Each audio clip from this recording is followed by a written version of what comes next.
Patrick Haché, à mon avis, est une option pour le président Ouattara. Mais cette option-là, il pourrait l'activer à un moment bien précis.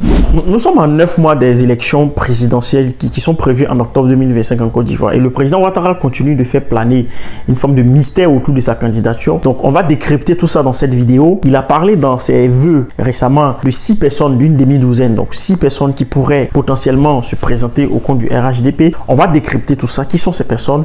Quelles sont leurs forces et les faiblesses? Et pourquoi, en réalité, malgré qu'il y a ces cadres au RHDP, le président Ouattara ne passe pas la main? Je pense qu'il a aussi un joker qu'il pourra jouer si au final la situation se complique. On décrypte tout ça dans cette vidéo. Restez jusqu'à la fin. Abonnez-vous avant de commencer. Moi, je crois qu'aujourd'hui, le président Ouattara fait face à un dilemme au sein même du RHDP. C'est-à-dire, avant même lui, sa propre personne, je pense qu'il fait face à un problème complexe. Parce qu'au RHDP, vous avez en réalité deux camps qui historiquement s'opposent.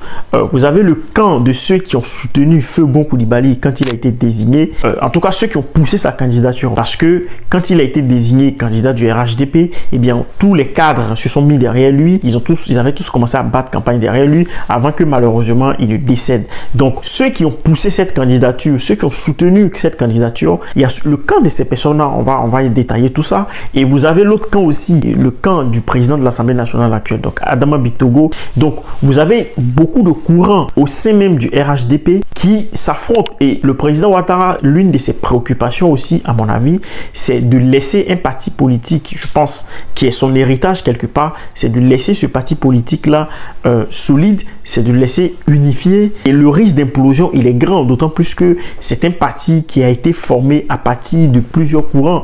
C'est extrêmement important. Je pense que si on ne prend pas ça en compte, on ne peut pas comprendre la logique qui est la sienne. On ne peut pas comprendre pourquoi à 83 ans, il veut encore se présenter. Parce que ça pourrait être très facile de dire, ah oui, il veut que le pouvoir, etc. Mais je pense que quand on a passé 15 ans à la tête de la Côte d'Ivoire, on crée un héritage politique. Et au nombre de ces héritages politiques-là, il y a le RHDP qui, je pense, pour lui, une préoccupation majeure. Il n'a pas forcément envie de voir ce parti-là imploser s'il quitte le pouvoir. Il n'a pas envie de voir le parti se diviser, comme ça a été le cas, par exemple, pour le FPI, quand Laurent Gbagbo a quitté le pouvoir. Et on voit aujourd'hui les conséquences. Donc, je pense que, par-dessus tout, le président Ouattara a aussi en tête cette préoccupation-là qui est de préserver son héritage politique, de le consolider, de consolider cet héritage politique-là. Les 6 personnes dont le président Ouattara parle, qui sont-ils? Il y a d'abord Adama Togo. C'est quelqu'un qui a la force d'avoir une grande capacité de mobilisation, qui a une expérience politique de terrain pour le moins avérée. Il a gagné la bataille à Yopougon face à Michel Gbagbo et Diao Foué qui sont cadres du PDCI et du PPACI. Donc c'était pas si simple pour lui, mais il a quand même réussi à gagner la mairie de Yopougon. Il y a aussi eu Aboisseau face à une jeune dame, une jeune cadre dame du PPACI. Il a gagné Aboisseau. Donc c'est quelqu'un qui, sur le terrain, a une forte expérience politique. Mais pourquoi Adama Togo, alors qu'on pourrait tout à fait logique dire, bon, voilà, il est le candidat du RHDP. Mais parce que Adama Togo, en réalité, il n'est pas soutenu en interne par la branche pro-Gon Coulibaly. Donc, Birahima Ouattara, qui est le petit frère du président qu'on appelle aussi photocopie, Touré Mamadou, tous ces cadres-là, en fait, en réalité, ne soutiennent pas Adama Togo parce que, bon, voilà, comme je l'ai dit, il y a plusieurs courants qui s'affrontent en interne. Et donc, Togo est fragilisé même au sein du RHDP par les cadres. Après, au niveau des militants, peut-être que ça peut donner autre chose, mais en tout cas, en ce qui concerne au sein même du parti, au sein des cadres, il est suffisamment fragilisé. La deuxième personne qui pourrait remplacer le président de la République, c'est bien le vice-président Meïlé Timoko. Le problème, c'est que c'est quelqu'un qui est arrivé de manière très très calme dans la politique ivoirienne, qui de mon point de vue n'a pas une très grande popularité, même peut-être auprès des militants, et qui, disons-le, n'a pas peut-être suffisamment d'expérience politique, en tout cas au niveau local. C'est un brillant haut fonctionnaire qui a travaillé à la BCEAO, mais le problème c'est qu'il n'a pas toute l'expérience politique sur le terrain avec les militants pour pouvoir mobiliser pour une campagne présidentielle. Donc ça également c'est quelque chose qui le fragilise. Bon, ensuite on pourrait parler de Téné Birahima Ouattara lui-même, donc photocopie, le petit frère du président. Pourquoi ce ne sera pas lui de remplacer son grand frère? Bon, justement, remplacer son grand frère, je pense que déjà le fait que son frère soit président, ça fait que lui il est un peu handicapé parce que par ce fait-là, on pourrait y voir une forme de fratrie qui s'installe au pouvoir, on pourrait y voir une famille qui s'installe au pouvoir. Donc, ça ne renvoie pas forcément une très bonne image en termes de communication, même auprès des Ivoiriens. Donc, je pense que cela fait que, même si c'est quelqu'un qui est très puissant au sein du parti, au sein du pays d'ailleurs, c'est quelqu'un qui est très influent, il est plus bien placé pour pousser des pions en interne plutôt que lui-même de se mettre au devant de la bataille. Donc, toutes ces raisons-là font que Tené Birahima Ouattara, lui aussi, quelque part, ne peut pas être le dauphin naturel qui fera gagner le RHDP aux élections présidentielles. Ensuite, l'autre personne, c'est Begré Mambé. Robert Begré Mambé, qui était un ingénieur technicien, qui a beaucoup bossé avec le président Ouattara, ancien président de la commission électorale indépendante, on s'en souvient. Eh bien, Begré Mambé, il a l'avantage d'avoir une base dans le sud de la Côte d'Ivoire. C'est une zone qui reste encore un peu... qui échappe encore au RHDP parce que, bon, on voit que même au niveau des élections locales, c'est la seule zone aujourd'hui de la Côte d'Ivoire où le RHDP peine encore à s'implanter, que ce soit dans les mairies, que ce soit au niveau même des postes de députés. Donc, en fait, le sud de la Côte d'Ivoire reste un peu imprégnable pour le RHDP. Donc, Begré Mambé a cet avantage-là de venir de ce sud-là, d'être un cadre respecté par les chefs Achan et les chefs ébriés. Le problème de Begré Mambé, c'est que je ne suis pas sûr qu'il soit accepté par la base militante du RHDP. Et la base militante du RHDP, ce sont les militants, ce sont les électeurs.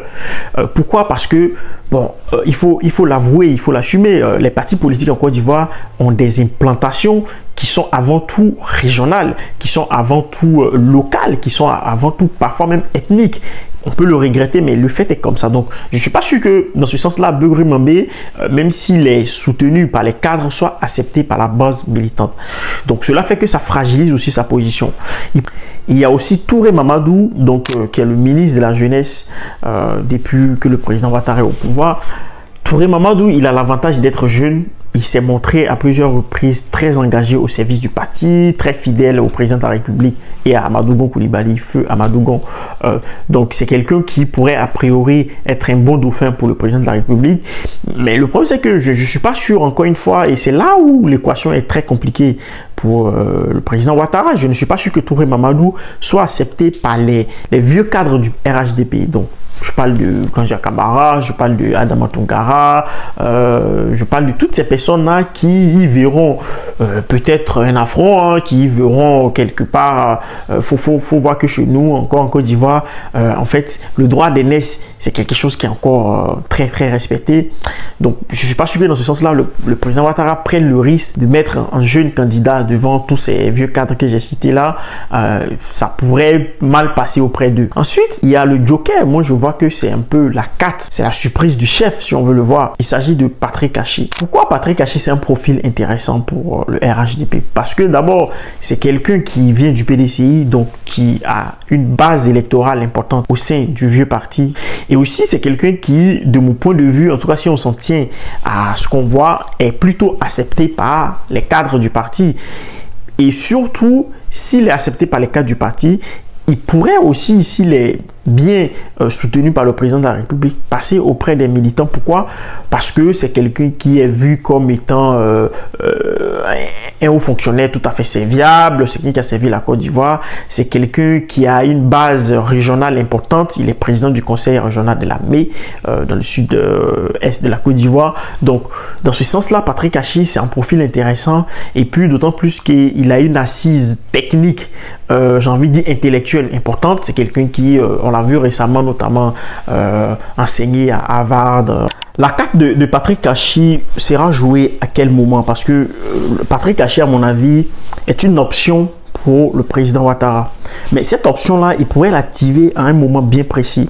Et je vais m'expliquer. En fait, je pense que le RHDP aujourd'hui suit, en tout cas le président Ouattara, suit avec beaucoup d'attention ce qui se passe au PDCI. Si jamais Jean-Louis Biot décide d'aller en tant que candidature indépendante, eh bien, il aura une scission au PDCI. C'est-à-dire que le PDCI serait affaibli, quoi qu'on pense du poids politique de Biot, mais s'il décide de se porter candidat indépendant symboliquement, le PDCI sera affaibli.